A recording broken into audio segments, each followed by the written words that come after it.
let me share a copy of one of our PDF reports so you can see exactly what you get with one of these reports. First of all, you're going to get the same rating system you saw in the preview just a second ago. Green is good, red is bad. We're very quickly distilling millions and millions of pages of documents down into these clear, proven superior signals. And in the report, what you're getting here is a whole additional layer of detail, not just in the quality of earnings and valuation, but for each individual criteria. You get to see where the company stands. And then the difference maker in the data. Superior data drives a superior model. You can't do it.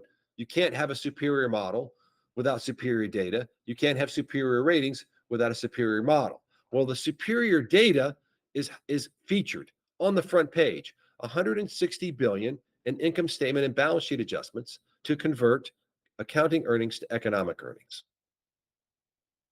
That's it. That's the difference. 247 billion in valuation adjustments. Now, you want more detail? We'll give you way more detail. We will back all of these details and claims up. First, let's dive in and get a little bit more comfortable with what's going on with economic earnings versus reported earnings per share. Here's a 5-year chart so you can see how the trends match up. Clearly, accounting earnings look at a good bit better than economic earnings. And what we see all the time is that economic earnings are much steadier. It's because we're removing all the unusual and non-recurring items out of the accounting earnings to get to what is a more stable and truer measure of profits over the last 5 years. Same is true for return on invested capital versus the cost of capital. 5 years for the 2-year average free cash flow yield. Next, we look at stock price versus economic book value. And lastly, there's a summary of the reverse discounted cash flow model and the market implied growth appreciation period analysis.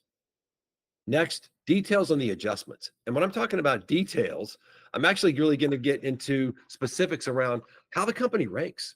How many adjustments did we make over the last 5 years? And what's that? How does that compare to the average for all companies?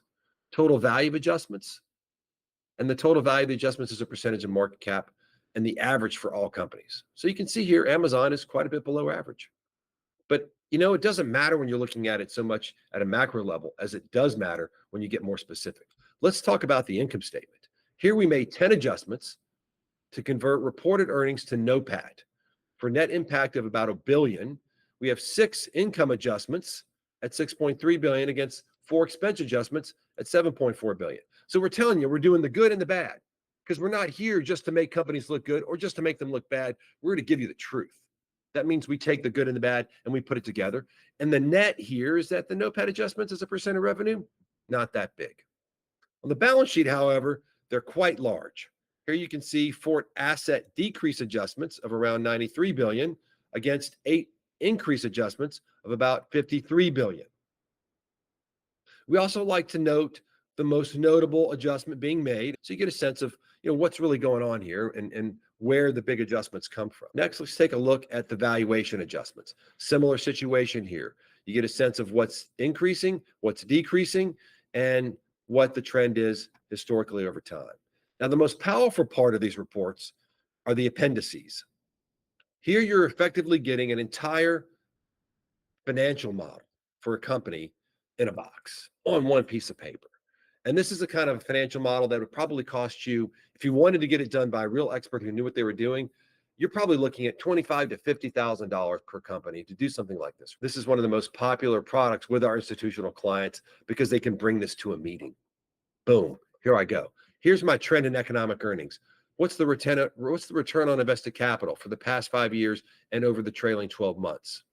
Same thing true for WACC, economic earnings margin, average invested capital. You get the idea. Tons of details going back over time. We're breaking down return on invested capital. What's the revenue? What's the NOPAT? What's the average invested capital? What are the DuPont model drivers? NOPAT margin and invested capital turns. All here for you to analyze with the actual numbers. 2-year average free cash flow yield analysis over time. The price to economic book value per share analysis. See all the adjustments we're making. And then we're going to go into the details on the adjustments you saw previously in the report. All the valuation adjustments, here they are. to get to the total valuation adjustments that we summarized just a couple seconds ago. Same is true for the income statement adjustments. All the things that we're doing to convert GAAP net income to NOPAT over the past 5 years and for the trailing 12 months. This is the secret to the model. We're doing the same thing for the balance sheet adjustments. We start with total assets. These are all the adjustments we make to get to invested capital, which gives us average invested capital. This level of transparency is unrivaled, just like our data is unrivaled. Why are we showing people how we do things? Because we want you to know the standard of research you deserve from any research provider. That's why we're going out of our way to be more transparent. Challenge any other firm to give you as good a research as we do. Challenge anyone else to provide as much data. Challenge anyone else to provide proof.